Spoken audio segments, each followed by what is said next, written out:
Welcome to the web show on AmericanSportsNet.com. I'm Matt Lincoln. Today we're unveiling numbers 30 through 21 of our Super Bowl 50. As the NFL celebrates the 50th anniversary of the Super Bowl, we are counting down the 50 best NFL players from the American Sports Network conferences. We started with a list of 100 nominees and took them to experts, former players, agents, and media members to narrow the list down to the best 50. Then we decided to let you, the fans, decide the order through an online vote. Every Friday this month, we will unveil 10 of the Super Bowl 50, with the final 10 announced the week of the Super Bowl, culminating on Friday, February 5th. To watch our videos unveiling numbers 50 through 31, click below.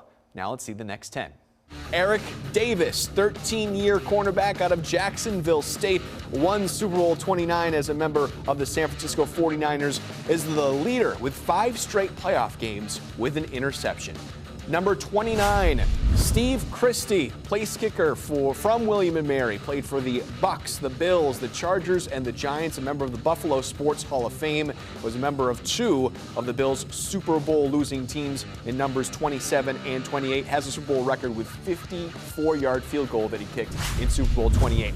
Number 28, Ryan Allen, a punter from the Patriots, graduated from Louisiana Tech, a 2-time Ray Guy Award winner in Super Bowl 49 for the Patriots against the Seahawks, and tied the Super Bowl record with a 64-yard punt. Number 27, Earl Cooper from Rice, a fullback and tight end, played for the 49ers and the Raiders. He won Super Bowls 16 and 19 for San Francisco, caught a touchdown from Joe Montana in Super Bowl 16 against the Bengals. Number 26, Greg Jennings, currently in his 11th year as a wide receiver, longtime great Packer out of Western Michigan, won Super Bowl 45 against the Steelers, and is the Western Michigan all-time all-purpose yards leader. Number 25, Adalius Thomas from Southern Miss, 10 great years in the NFL as a linebacker for both the Ravens and the Patriots, won Super Bowl 35 but lost Super Bowl 42, led the NFL in non-offensive touchdowns in 2005. Number 24, Phil Villapiano, linebacker in the 70s and early 80s, played for the Raiders for almost a decade, also the Bills, won Super Bowl 11 as a member of the Raiders against the Vikings, former AFC Defensive Rookie of the Year, and a 4-time Pro Bowler.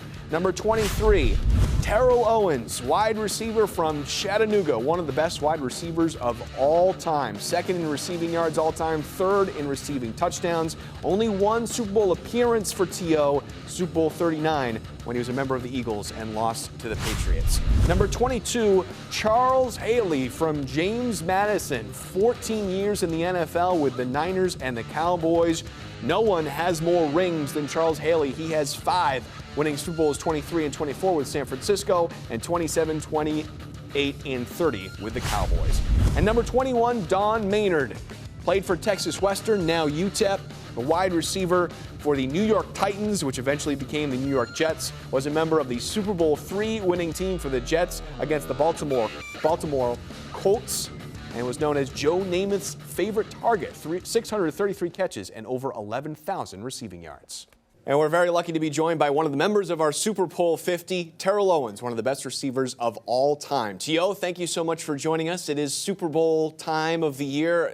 Is this the time where you really think back on all the preparation that it took for you to get ready for Super Bowl 39?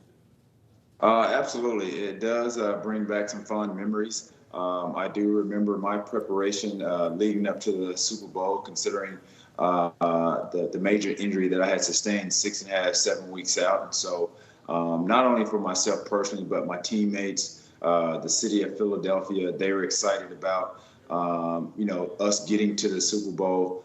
Prior to me getting there, they had reached the NFC Championship like 4 times.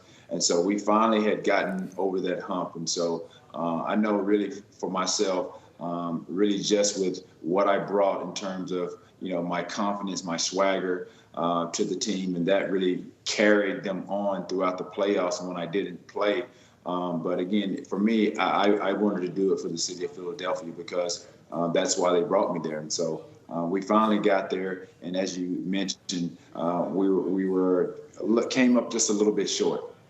Obviously, there was a lot of work that went into making sure that you were ready. A lot of people didn't think that you were going to play in that game, but you must be thankful now that you did put all that effort and all that work to get ready for that game, knowing that that was your only chance to play in a Super Bowl.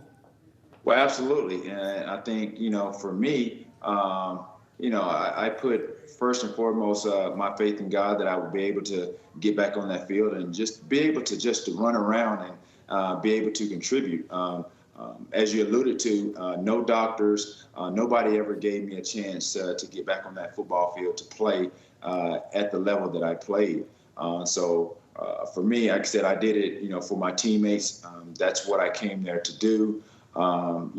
Super Bowls, they don't come around very often. I mean, very few teams are fortunate to make it as many times as the Patriots have gotten there. So you look at what Jared Allen is going through with the injury that he has with the, I guess they said diagnosed it as a broken foot, and he's trying to do whatever he can, whatever he can do to get back on the field to play, because again, it's a once in a lifetime thing. And you mentioned it.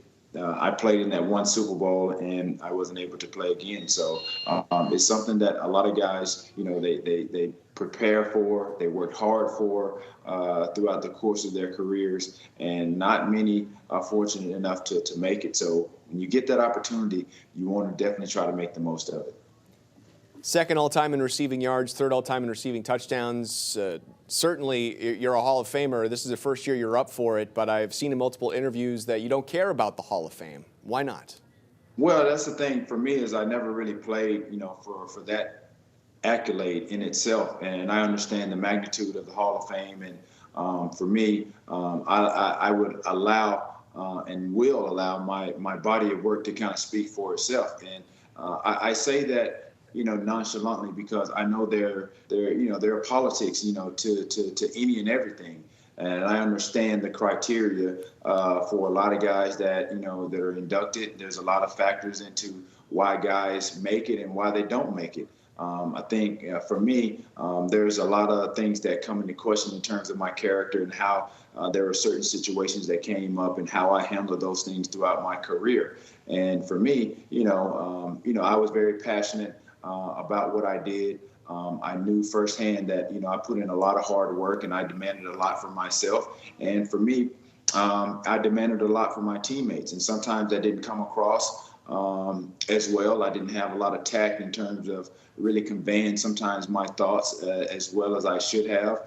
And that comes with maturity. And I understand that, there are some things that I could have done and I should have said better. But, throughout it all, I mean, if you look at some of the guys that have been in the Hall of Fame, there's a number of guys that have had a number of, I guess you can call it character issues, you can call it off the field problems with law, any other things that you can probably bring up. But I never had any of those issues, at all. So that's why I pretty much have that nonchalant, attitude about if I make it, I make it. If I don't, I don't. But at the same time, I know first and foremost that, if you look at my statistics, that speaks loudly for me. So I don't really necessarily, it's not me putting down the Hall of Fame. I understand the magnitude of it. It's definitely an honor. To be, spoken in the same breath as some of those guys, and the possibility to join those guys on that platform. So, for me, I'm very fortunate, especially, considering, I came from a small town, probably the biggest thing that came out of Alexander City.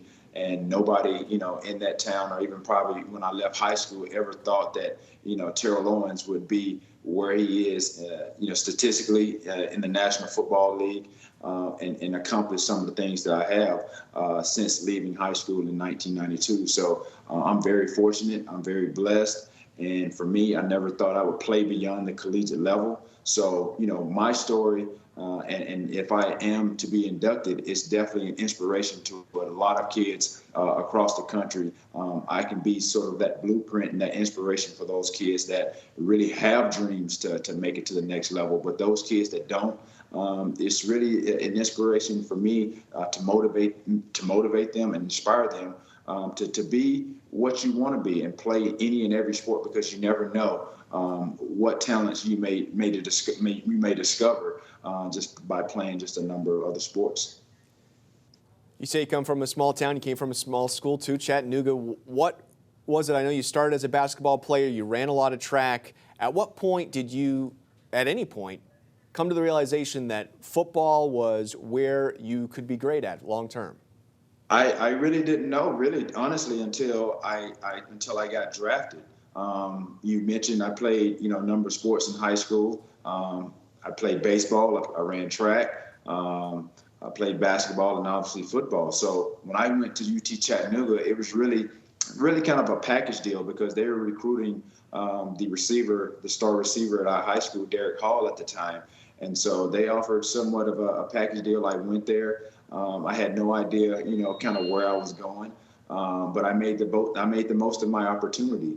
And so for me, to be able to accomplish, what I've accomplished, coming from really a small town, small school, I look back on it and I kind of want to pat myself on the back. It's somewhat remarkable, but again, that's why I keep saying, my story is really, it can be an inspiration to a lot of kids out there, because my passion was to play basketball. I was like any other kid, even now, that has never seen Michael Jordan play basketball at all. They want to be like Mike. And so you have these guys like your Kobe's, your Steph Curry's, LeBron's. These are guys that, a lot of these kids, along with myself and Brady's, your Adrian Petersons, your Odell Beckhams.